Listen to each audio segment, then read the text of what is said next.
అక్కడ తెలుగు తమ్ముళ్ల మధ్య real estate వివాదం నెలకొందా? పొన్నూరు ఎమ్మెల్యే ధూళిపాల నరేంద్ర, గుంటూరు పశ్చిమ ఎమ్మెల్యే గల్లా మాధవి భర్త రామచంద్రరావుకు మధ్య వివాదం నెలకొందా అంటే అవుననే టాక్ వినిపిస్తోంది. ఇద్దరు నేతల మధ్య రియల్ ఎస్టేట్ గొడవ రచ్చ అవుతుందట. రియల్ ఎస్టేట్ భూమి వ్యవహారం పార్టీకి తలపోటుగా మారిందా? ఈ ఇష్యూలో అధిష్టానం జోక్యం చేసుకుంటుందా? ఇక ఈ పరిణామాలతో క్యాడర్లో గందరగోళం నెలకొందా? ఇందుకు గల కారణాలు ఈ స్టోరీలో తెలుసుకుందాం.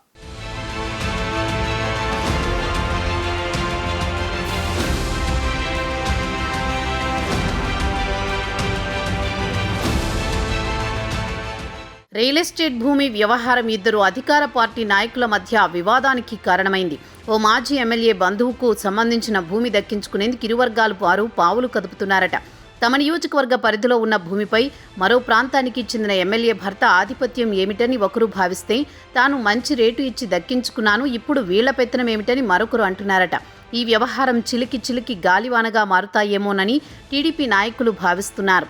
పరస్పరం సోషల్ మీడియా వేదికగా ఆరోపణలు చేసుకుంటే పార్టీ పరువు ఏమవుతుందో అని పార్టీ క్యాడర్ ఆందోళన చెందుతున్నారు. పొన్నూరు నియోజకవర్గం ఖాజా ప్రాంతంలో మాజీ ఎమ్మెల్యే మద్దాలి గిరి సోదరుని కుమారుడు రవికిరణ్కు 9 ఎకరాల భూమి ఉంది.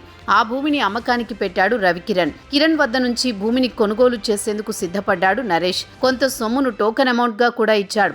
అగ్రిమెంట్ అయితే చేయలేదు. మొత్తం సొమ్ము ఫలానా డేట్ లోపల చెల్లించి రిజిస్ట్రేషన్ చేయించుకోవాలని మాట్లాడుకున్నారు. అయితే ఈ భూమి గురించి తెలుసుకున్న గుంటూరు పశ్చిమ ఎమ్మెల్యే గల్లా మాధవి భర్త రామచంద్రరావు భూ యజమానిని కలిశారు. మంచి రేటు ఇస్తానని ఆఫర్ చేశారని టాక్. టోకెన్ అడ్వాన్స్ ఇచ్చిన నరేష్ పొన్నూరు ఎమ్మెల్యే ధూళిపాల నరేంద్ర కుమార్ ఫాలోవర్. ఈ ఘటనతో పొన్నూరు వర్సెస్ గుంటూరు పశ్చిమ, సీనియర్ వర్సెస్ జూనియర్లా మారింది. అలాగే ఇద్దరి మధ్య నిప్పు రాజేసిందట. నీది తప్పంటే నీది తప్పంటూ నేతల మధ్య సోషల్ మీడియా ఫైట్ సాగుతోంది. వెరసి గుంటూరు జిల్లాలో అధికార పార్టీ నేతల మధ్య రాజకీయం రసకందాయంగా నడుస్తోంది. టోకెన్ అడ్వాన్స్ ఇచ్చిన సురేష్ డబ్బు సిద్ధం చేసుకుని రిజిస్ట్రేషన్ కోసం రవికిరణ్ వద్దకు వెళ్లగా అప్పటికే ఆ భూమిని మరొకరికి డెవలప్మెంట్ అగ్రిమెంట్ చేసినట్లు తెలిపాడు. దీంతో నరేష్ ఆగ్రహం వ్యక్తం చేశాడు. అప్పు చేసి మరీ మొత్తం డబ్బు చెల్లించేందుకు తీసుకొస్తే మరొకరికి ఎలా ఇస్తారంటూ ప్రశ్నించాడు.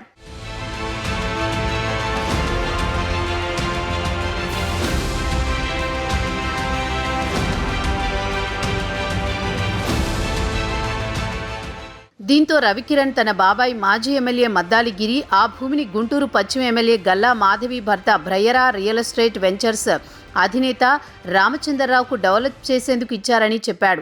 నరేష్ ఇదే విషయాన్ని ఎమ్మెల్యే ధూళిపాల నరేంద్ర దృష్టికి తీసుకువెళ్లాడు. రియల్ ఎస్టేట్ వెంచర్ ఏర్పాటు వివాదాస్పదం అవుతుండటంతో రామచంద్రరావు ఇదే విషయాన్ని ఎమ్మెల్యే నరేంద్రకు చెప్పాడు. అయితే ఇద్దరూ అధికార పార్టీకి చెందిన వాళ్లే కావడంతో ఒక ఒప్పందానికి రావాల్సిందిగా ధూళిపాళ్ల ఇరువురికి సూచించాడు.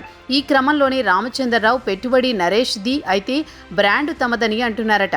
అంతేకాకుండా లాభాల్లో చెరో సగం అంటూ ఒక ఆఫర్, లేదంటే పెట్టుబడిలో చెరో సగం పెట్టుకుందామని సూచించారట. అలాగే భ్రమరా బ్రాండ్ ఉపయోగించుకుని లాభాల్లో మాత్రం 20% నరేష్కి ఇచ్చేందుకు మరొక ఆఫర్ ముందుకు తీసుకొచ్చారట. ఆ ఆఫర్ను నరేష్ తోసిపుచ్చాడు. దీంతో రియల్ ఎస్టేట్ వెంచర్ వివాదంలోకి మారిపోయింది.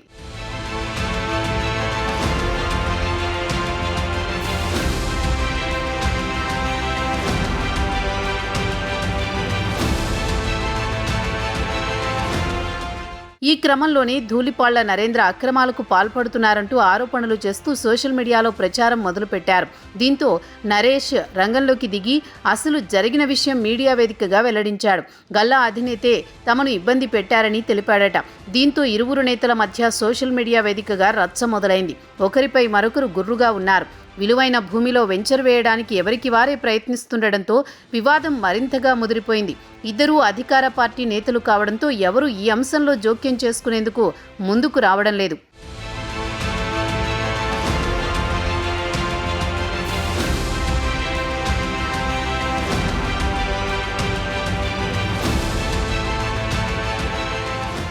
మరోవైపు సోషల్ మీడియా ప్రచారంతో పార్టీకి ఇబ్బందిగా మారుతుందని తెలుగు తమ్ముళ్లు వాపోతున్నారు. ధూళిపాళ్ల గల్లా మధ్య రాజుకున్న ఈ వివాదం ఏ మలుపు తిరుగుతుందోనని అందరూ ఆసక్తిగా చర్చించుకుంటున్నారు.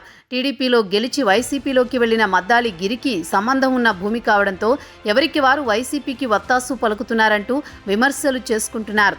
ఇది తెలుగుదేశం పార్టీకి ఇబ్బందిగా మారిందని పార్టీ శ్రేణులు ఆవేదన వ్యక్తం చేస్తున్నారు.